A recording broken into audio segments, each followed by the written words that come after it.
Joan Quinn Profiles.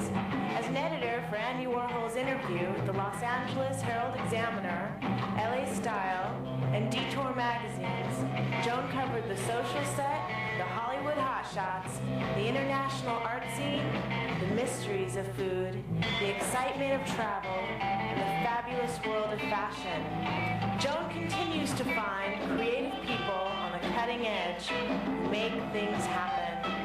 Here's Joan Quinn. Hi, I'm Joan Quinn, and welcome to the Joan Quinn Profiles.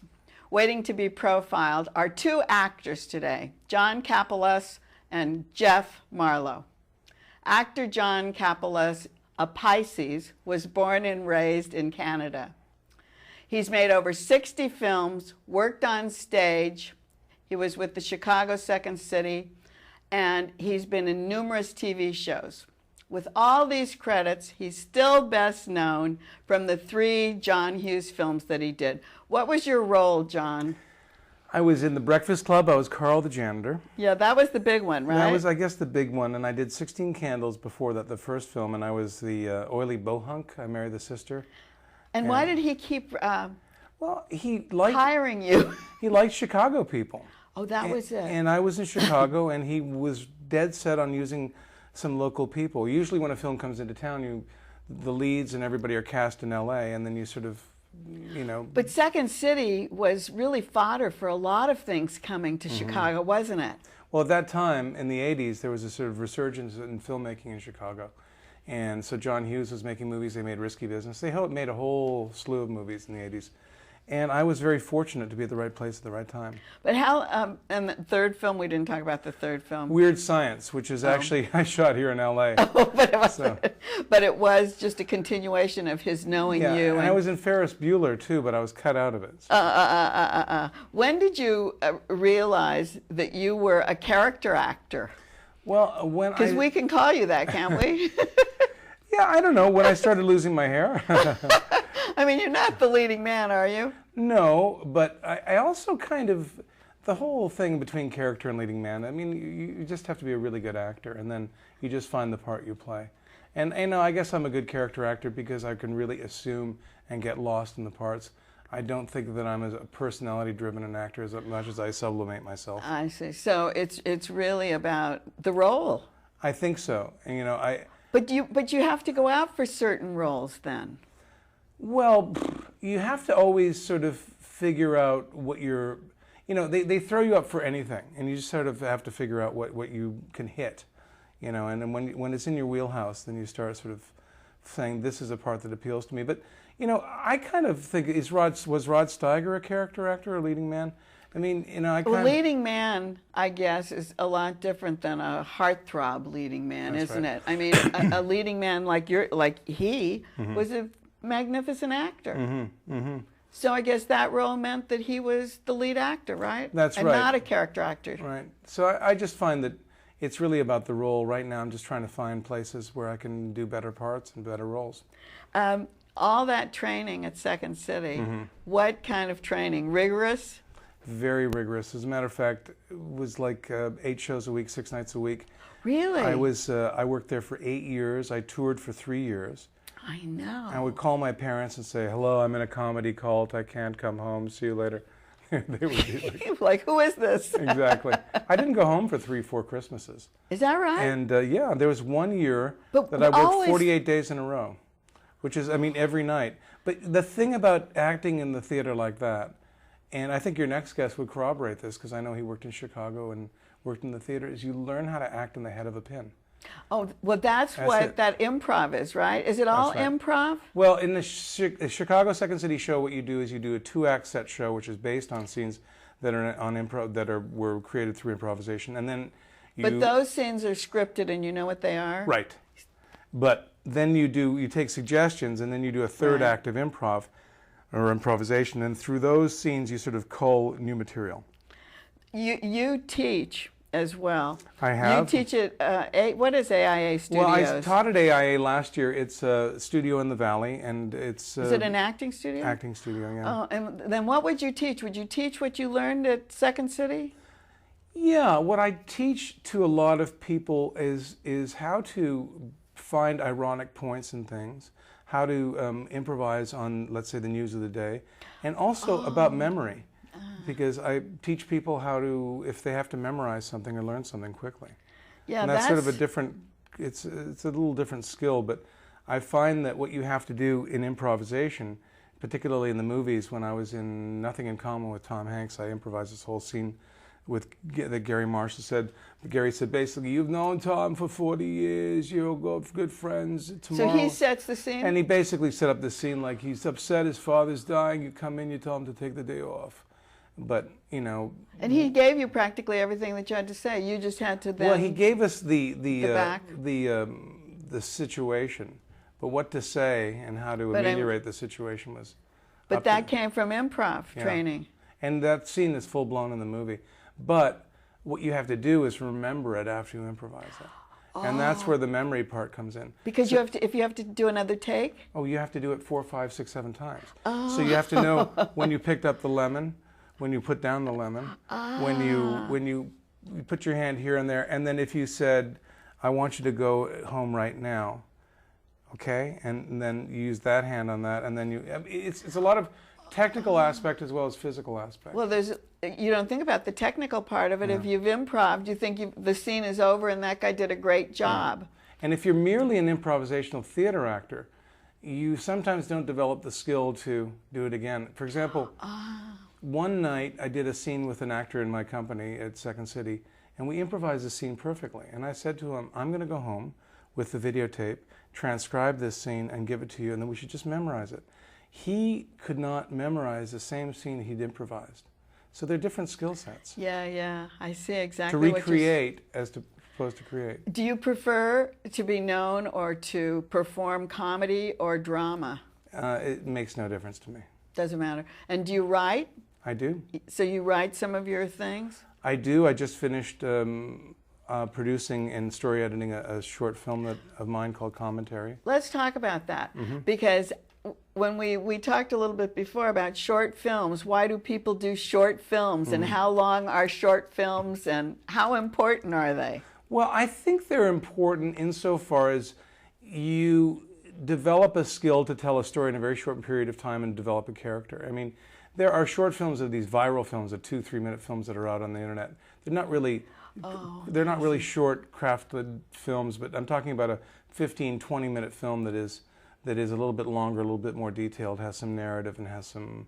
It has actors in it? Actors and acting chops. It's not just sort of a jokey movie. But there's an Academy Award section for that, isn't there, for short films? Well, there is, and they have to be pretty damn good to get into that. And there's a short film festival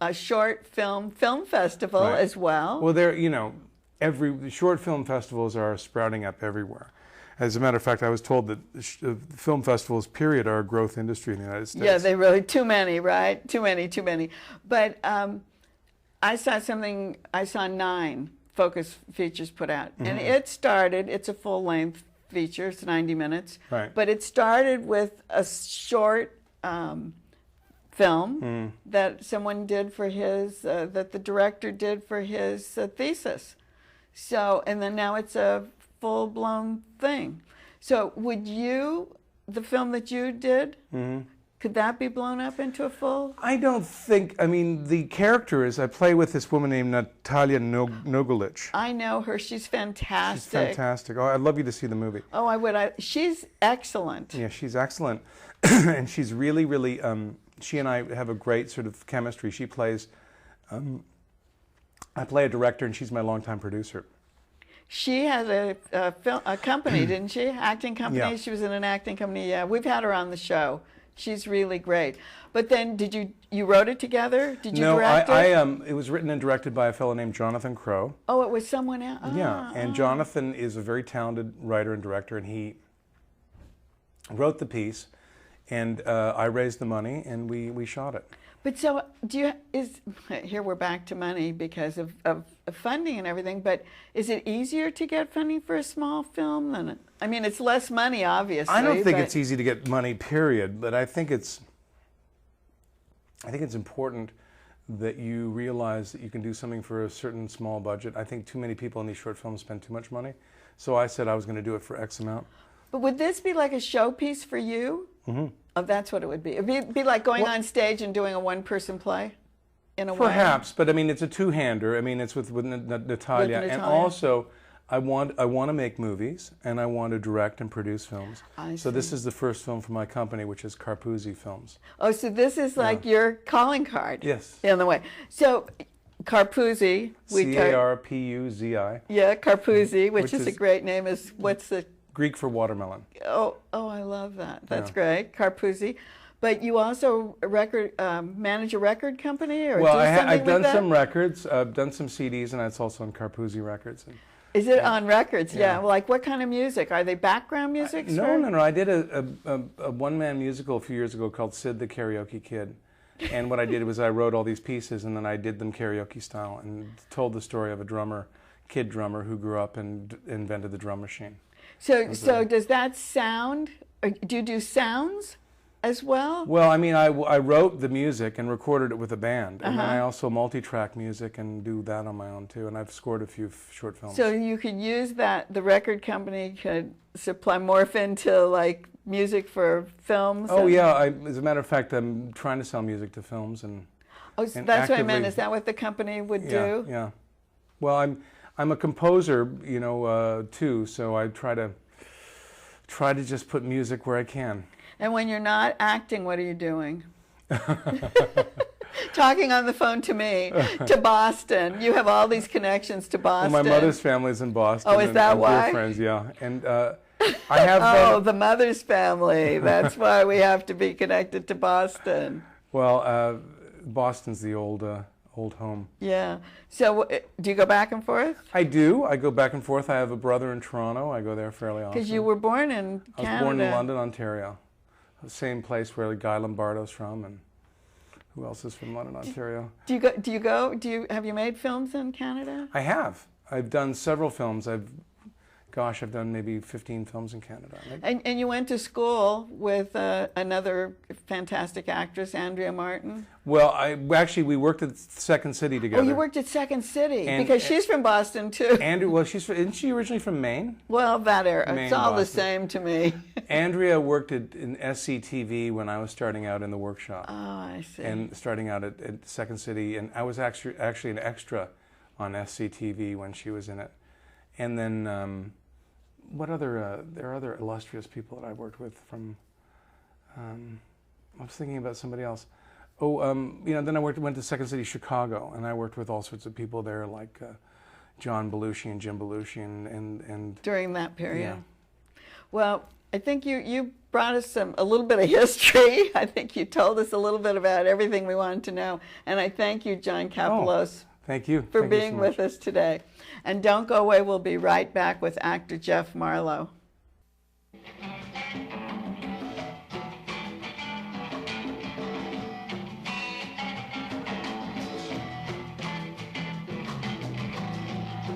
Hi, I'm Joan Quinn, and I'm back with actor Jeff Marlow, who was born and raised in New York City, but not raised. He was raised in Belgium.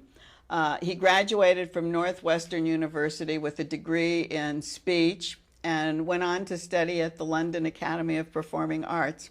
You've seen him in film, on TV, but Jeff's love is the theater, and he's been performing on the great stages of California, South Coast Rep, Geffen Playhouse, Laguna Beach Playhouse, and some of the smaller stages in town, like the Colony, Boston Court, the Falcon, and the Odyssey, which we love. We love the Odyssey. So by the time you got to Northwestern, were you going to theater school? Did you want to act? What happened? What happened in between? I actually, my parents were very generous and forgiving. I actually applied as an English major, and the summer, this is such a high school thing to do, but the summer before my freshman year, I spontaneously decided and called Northwestern and said, can I switch to theater?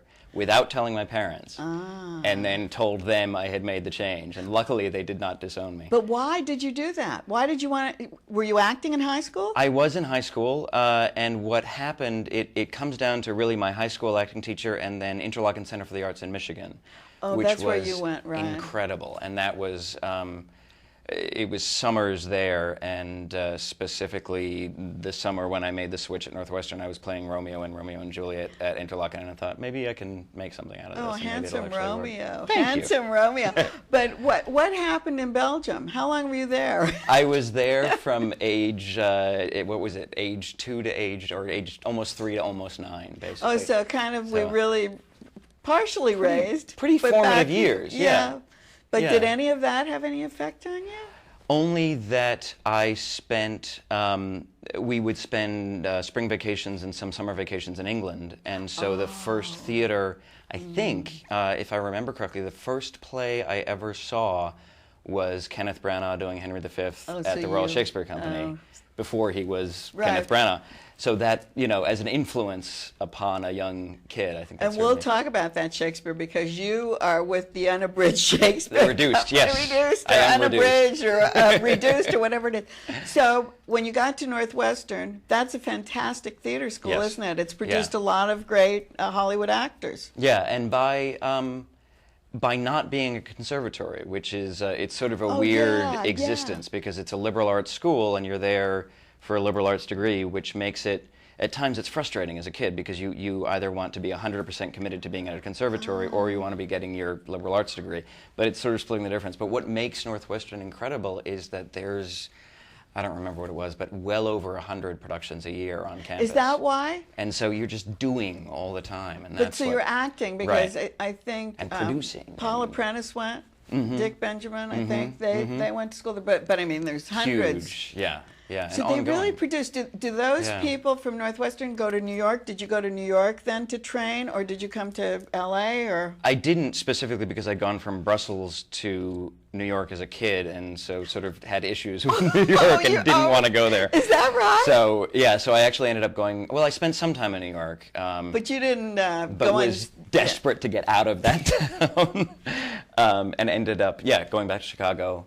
Oh, you went and to. then That's back what. out here. Yeah, you went to Chicago. Did you do? Right. Where'd you work there? Just briefly, I was working at the very small theaters at Bailiwick Repertory, at Straw Dog. I But don't they remember have the- fantastic theater in Chicago, don't they? They do, Oh, but it's it's a so hard great. place to make a living. That's Why?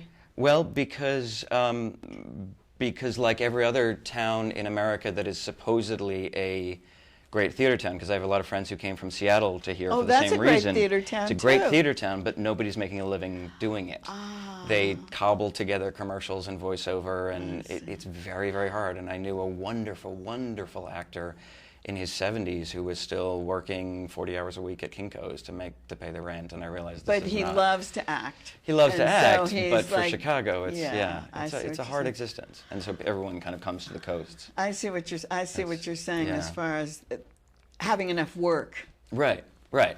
And You so have a you're- choice of work when you go to both coasts. You can do stage, Right. film, TV, commercials. Exactly. Whereas in Chicago or Seattle, you're scrambling for the one-line role in the movie that comes through town, or the Yeah, you know, exactly. things like that. And there's a lot of you probably doing that. Fighting, right. We talked about all the stages you've been on. Is a stage, or does it make a difference in your life if you're at the Geffen or at the Odyssey? Or how is that stage influence you as an actor? What really influences it, I've learned through the years that the actual theater you're working in matters so much less than who you're working with. That's And what I wondered. yeah. Is that right? Absolutely. And so as long as, there are directors in this town who I will follow anywhere, and I couldn't care less what theater it's at. And there are actors who, similar kind of thing, where I you see. leap at the chance to work with them, and who cares whether it's at a huge theater or a tiny one. Wherever it is, Yeah, And I think absolutely. that's probably what's going on right now. You're in a tiny black box theater at the Odyssey. But working with Julia yeah. McGinnis. So how did that influence you as far as taking the role of Schubert? I literally, when the casting director called with the audition, I said to him, "Is this as cool as it sounds like it is?" Because it sounded incredible, and it is incredible. It's a group of creative artists who you would never expect to be in that small a space, and it's just an incredible opportunity. What's the title? It's changed over time, but I think it's Franz Schubert, His Letters and Music. His letters. Did you know anything about Schubert? Nothing. Nothing at all. I'll take this role. Well, I was going to say, did you know him? Are you musical? Well, by virtue of spending those summers at Interlochen Center for the Arts, which is all the arts, and in fact their claim to fame is they're musicians. So, my cabin mates were violinists and conductors and dancers, and so it's funny. I came home from rehearsals with Julia and said to my wife, "I feel like I'm back at Interlochen." That's sort of the mix of the arts that I haven't had since then. That's what's so nice about it, isn't it? Yeah. The music and the singing and the reading and the piano. Right. It's not theater. I don't know what it is, but it's another mix of things. Well, that's tell wonderful. the story so we can hear the story from you. The story of the play. The play. Well, it's less a story, I think, than just the experience of his life. It's basically Schubert reading his letters and periodically switching back and forth between that and Julia singing Schubert Lieder, the songs in between. And so you get something of the arc. You read, and why do you hold a script? Well, there's two reasons. One, ideally, the implication is that he's reading the letters. They are actually the letters. The other reason, which is more just logistical, is that I was cast about 8 days before we opened, so there is that. Will you do that all the time?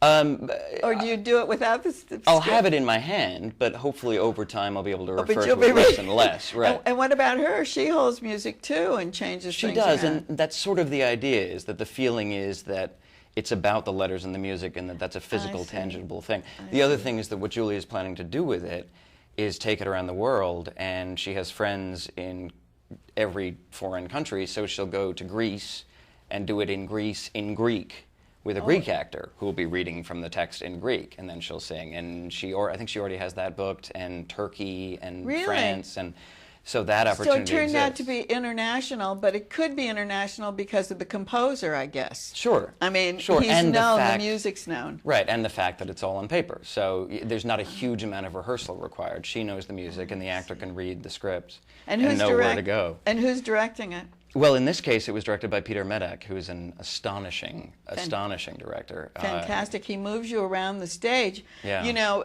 watching you read, listening to her sing, the pianist, Victoria, what's her name? Victoria Kirsch, yeah. She's fantastic. Yes.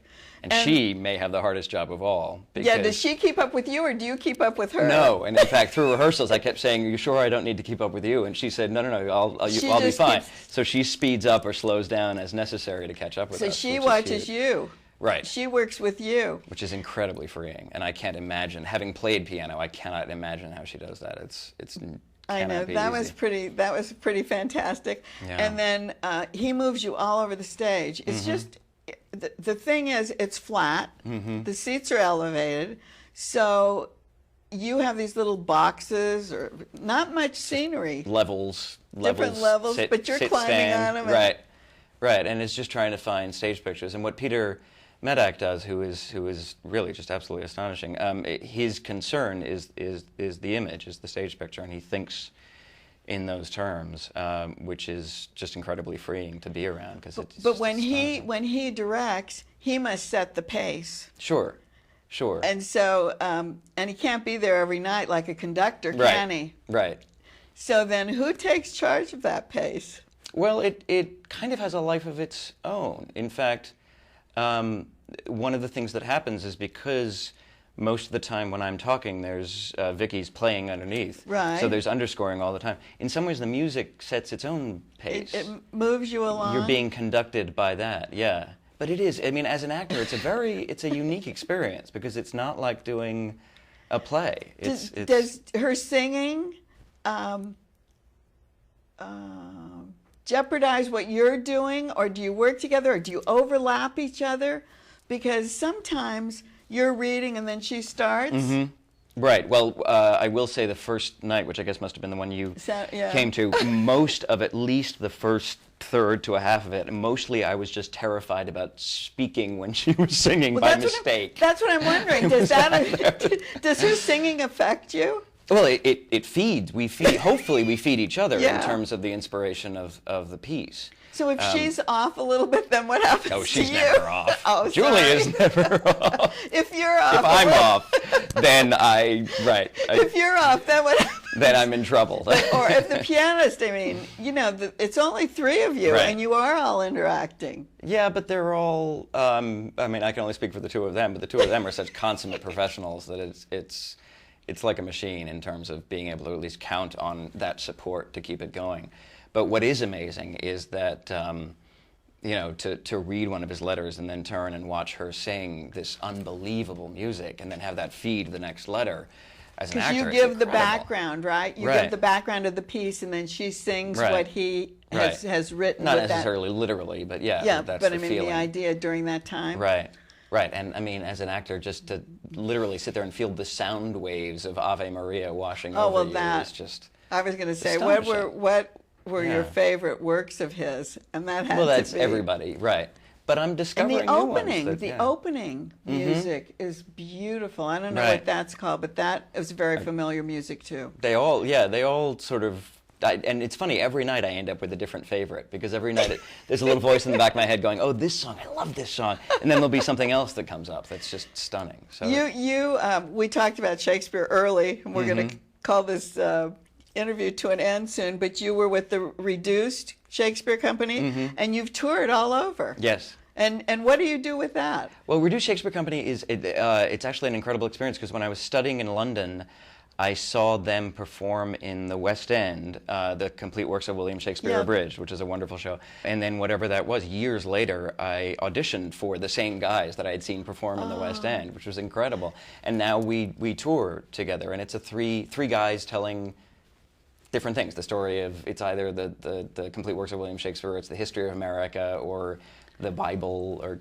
So it's not just Shakespeare. No. You're just called the Reduced Shakespeare Company. Just like the Royal Shakespeare Company is the Royal Shakespeare Company. So it's right. like that, but Right. so they do anything. The Right. Royal Shakespeare They'll Company. do other things, They'll too. do other things. Right. What do you do then? Well, it's what we did this past fall was the Complete History of America Abridged, and it's basically the whole history of America in 90 minutes. I was and just going to say 90 minutes.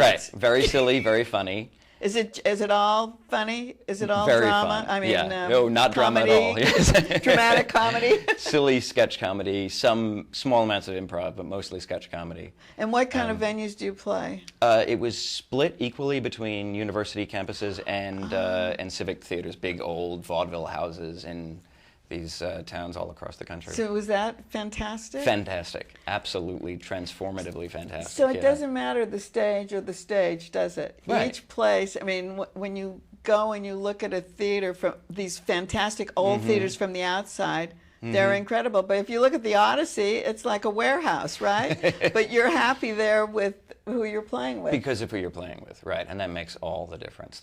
People like that. Well, people like Julia and Peter and Vicky, you don't get to play with people like that all the time, and it's an incredible That's experience. fantastic. Do you do much film? I do. I did. The most recent one was Aquila and the Bee, which is a wonderful, Oh, yeah. wonderful movie. Commercials? theater- Not as many commercials. I got. Did you told- start doing commercials? I have a few, but I've been told that I don't have, or I was told in Chicago actually that I didn't have I was too ethnic for Midwestern commercials. You're kidding. So I would never book in Chicago. But out here it's been a little bit better. No, you're yeah. not too ethnic for out here, not, are you? not for out here. But for the Midwest, you can understand And that. TV, you've yeah, done oh, yeah. TV. Yeah, so it's a juggling act of commercials and TV and film. But when you're gone, like you were gone with the Reduced Shakespeare Company, Right. what happens to? Do you still stay in the flow of casting calls and that stuff? No, that's hard, and that's the trade-off. And that is a challenge, and it's so much fun doing a tour like that. But that is the argument for staying in LA, even if there isn't work forthcoming, is that you have to stay present and stay in people's minds. But of course, the oldest joke in LA is that the best way to book a job is to get a non-refundable ticket somewhere else. Exactly. And then you'll book a gig. So. Well, here we are, and you got the non-refundable ticket. You're not going anywhere. No. Thank you so much, Jeff. Thank you Thanks for very being much. with us. And thanks for watching the Joan Quinn Profiles today. Keep writing to 777 South Figueroa, 44th floor, Los Angeles, 90017.